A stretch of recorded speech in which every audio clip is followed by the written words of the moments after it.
Hi, Joe. Lovely to meet up with you again and do some work on your game. Quick recap on the key points that we discussed relating to you increasing club head speed.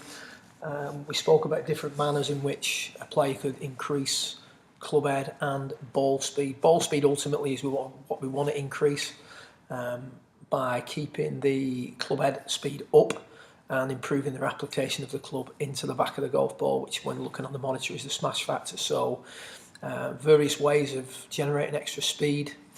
A lot of players would initially look at hitting it harder and making a longer swing, so moving away from the normal mechanics. However, there are other sources of power which are a little bit more productive, such as learning to make your swing at a little bit higher speed, and also using the body differently to create speed and using the ground. So what we identified was that during the early part of the downswing, looking at Dustin Johnson, the player definitely squats into the ground, and then through the hit, the player will spring up out of the ground. So there is a jump in action during the golf swing, and the longer the hitter, the more of that jump in action we see. So with a shorter hitter, we might see the player go into the ground a little bit and spring up out of the ground a little bit. And with a longer hitter, we see the player go into the ground more for longer and spring up out of the ground a little bit more and for longer. So that will then create a little bit more speed. The act of doing that is what creates the speed. So this is not you trying to swing faster at this stage. This is you trying to use your body, use the ground to increase the amount of club head speed you can create.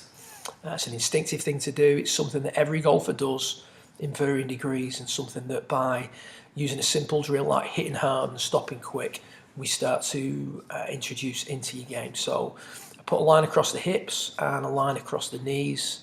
Swing on the left is your original move. Swing on the right is the move when you're hitting hard, stopping quick.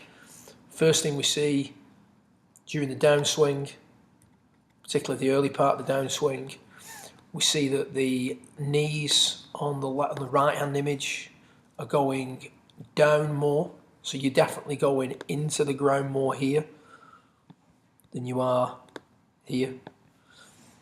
The lead knee is squatted forward and down a little bit further. The difference between the sort of base of your sweater and the original line has increased a little bit. There's more of an aggressive move into the ground for longer. Lead knee also gets out in front of the left ankle a little bit more. Hips drive forward a little bit more. So if you look at the way the centre of the pelvis has moved, this is not you consciously doing it. This is just an anticipation of stopping quick. So everything's got out in front of you, in front of the ball, just a fraction more than it did before, in anticipation of springing up. There's also a little bit more of a jumping effect through the hit. The jumper gets higher quicker. We use that as a reference point. And as we come through the ball, because we're using the ground differently, we're extending more. We see a little bit more tilt away from the target as we come through, so the hips are tucking under a little bit faster than we see here. So that's all brought about through stopping quick, hitting hard, stopping quick, using the ground differently. As you push up more, you've got to widen the arc. And this can be seen by the difference in the condition of the elbows at this point. You can see here that the elbows are a little bit bent.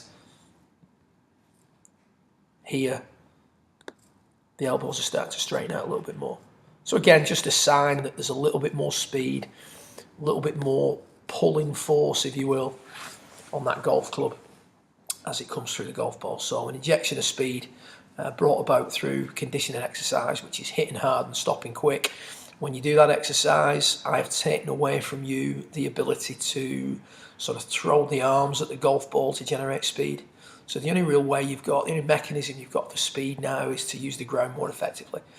The speed doesn't necessarily increase whilst doing the drill. The drill is in place so that when you do introduce the ability to swing the arms, there's an injection of speed. Treat it more as a conditioning exercise.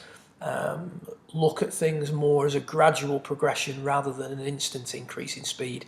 Add to that the swinging the lighter golf club, if you will. So you turn the club round, swing the grip end, try and make the swish as loud as you can, so that you start to learn how to make your swing at a higher speed. Just standing on a tee, trying to swing quicker or trying to swing longer is not going to get it done. If you can increase your swing speed by, 5 miles per hour over the next sort of three weeks, we'll have done really well. You'll certainly be hitting it at club longer, and that bodes well going forward. But at least you've got a mechanism in place to inject a little bit of speed into your swing. Well done.